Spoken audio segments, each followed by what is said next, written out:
केंद्रीय स्वास्थ्य मंत्रालय ने मंगलवार को बताया कि देश में कोरोना से होने वाली मृत्यु दर में लगातार गिरावट हो रही है। यह देश के लिए एक अच्छा संकेत है।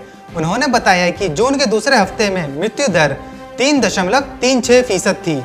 यह जुलाई के दूसरे हफ्ते में घटकर 2.69% हो गई है। अब तक न्यूनतम दर में 2.10% हो गया है। कोरोना से सबसे ज्यादा 68% पुरुषों की मौत हुई है, जबकि 32% महिलाओं ने जान गंवाई। सोने के दाम इस वक्त आसमान छू रहे हैं। अगर आप सोने की कीमतों पर नजर बनाए रखते हैं तो पता होगा कि दाम लगातार बढ़ते ही जा रहे हैं। लेकिन आज सोने की कीमतों ने पिछले सारे रिकॉर्ड तोड़ दिए। 10 ग्राम सोने की कीमत 54,797 रुपए हो गई है। अमेरिकी डॉलर के मुकाबले आज भारतीय रुपये में मामूली गिरावट देखने को मिली। आज भारतीय रुपया अमेरिकी डॉलर के मुकाबले 74.97 रुपये पर खुला है। वहीं बीते कारोबारी सत्र में 75 रुपये 6 पैसे के भाव पर बंद होता हुआ नजर आया था। पेट्रोल और डीजल की बढ़ती कीमतों से आज भी जनता को राहत मिली है। IOC, BPCL और HPCL जैसी ऑयल मार्केटिंग कंपनियों ने डीजल पेट्रोल के दाम में कोई बदलाव नहीं किया है। जयपुर में डीजल का रेट दिल्ली से भी महंगा है। देश की सबसे बड़ी तेल विपणन कंपनी इंडियन ऑयल कॉरपोरेशन के अनुसार राष्ट्रीय राजधानी दिल्ली में डीजल की कीमत 73.56 रुपए प्रति लीटर पर स्थिर रही। चीन के साथ सीमा पर बढ़ते तनाव के बीच भारत दक्षिण पूर्व एशियाई देशों के रास्ते देश में आ रहे चीनी सामानों के आयात पर सख्ती करने पर विचार कर रहा है। इस घटनाक्रम से जुड़े 2 सरकारी सूत्रों ने कहा कि बीजिंग के साथ तनावपूर्ण संबंधों को देखते हुए यह आत्मनिर्भरता की ओर एक कदम होगा।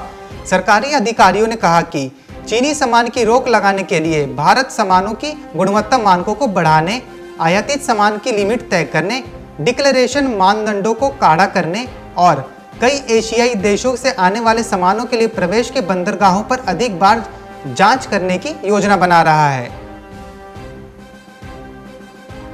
निवेश की सुरक्षा के साथ उस पर मिलने वाला रिटर्न किसी भी निवेशक के लिए बेहद महत्वपूर्ण होता है। इस पैमाने पर सोना, सावधि जमा, FD और शेयर सहित सभी निवेश विकल्पों से ज्यादा आगे है। पिछले 1 साल में सोने ने करीब 40% रिटर्न दिया है, जो इसी अवधि में FD पर मिले ब्याज से करीब 8 गुना अधिक है। इस अवधि में शेयरों ने आधा फीसदी से भी कम रिटर्न दिया है, जबकि लिक्विड फंड ने इस अवधि में शेयरों से करीब 15 गुना अधिक रिटर्न दिया है। हालांकि विशेषज्ञों का कहना है कि केवल रिटर्न देखकर किसी एक विकल्प में निवेश करना समझदारी नहीं है। आपके पोर्टफोलियो में FD, सोना, शेयर और म्यूचुअल फंड का सही अनुपात होना चाहिए।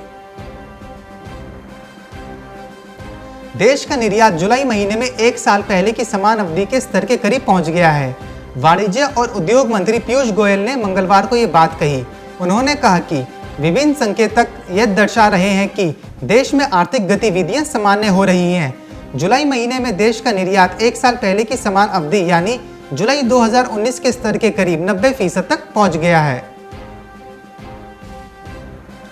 कोरोना वायरस के कारण देश के विभिन्न हिस्सों में लगने वाले लॉकडाउन ने कंपनियों को परिचालन में कमी लाने और कर्मचारियों की संख्या में कटौती रखने को मजबूर किया, जिससे सेवा क्षेत्र में संकुचन बरकरार रहा।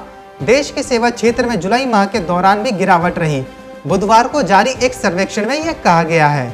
IHS market India services business equity index जुलाई में माह में 34.2 अंक पर रहा। हालांकि जून के 33.7 अंक के मुकाबले यह मामूली सुधार में रहा। यह लगातार 5वां महीना है जब सेवा क्षेत्र की गतिविधियों में संकुचन रहा है।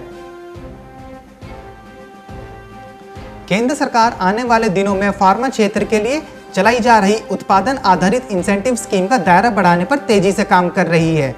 सूत्रों के मुताबिक आने वाले 2 से 3 महीनों में इसमें दवाओं के एक्सीपिएंट यानी पूरक पदार्थों के उत्पादन को बढ़ावा देने के लिए भी इंसेंटिव देने का ऐलान किया जा सकता है। मौजूदा आंकड़ों के हिसाब से देश में एक्सीपिएंट्स का करीब 70% आयात करना पड़ता है। सरकार का इरादा है इन उत्पादों को लेकर चीन की निर्भरता खत्म करने, देश को आत्मनिर्भर बनाना है। ऐसे में जो कंपनियां इनका उत्पादन करने से जुड़ी अपनी क्षमता बढ़ाएंगी या फिर नए प्लांट लगाएंगी, उन्हें इंसेंटिव दिया जा सकता है। ग्लेनकोर पीएलसी का पहली छमाही में कॉपर उत्पादन 11% गिरकर 5,88,100 टन रहा है। पिछले साल के मुकाबले पहली छमाही में कंपनी का उत्पादन 74,900 टन तक घटा है। ग्लेनकोर ने पूरे वर्ष के तांबे के उत्पादन के लिए 12,25,000 उत्पादन का लक्ष्य रखा था। Bureau report, market times TV.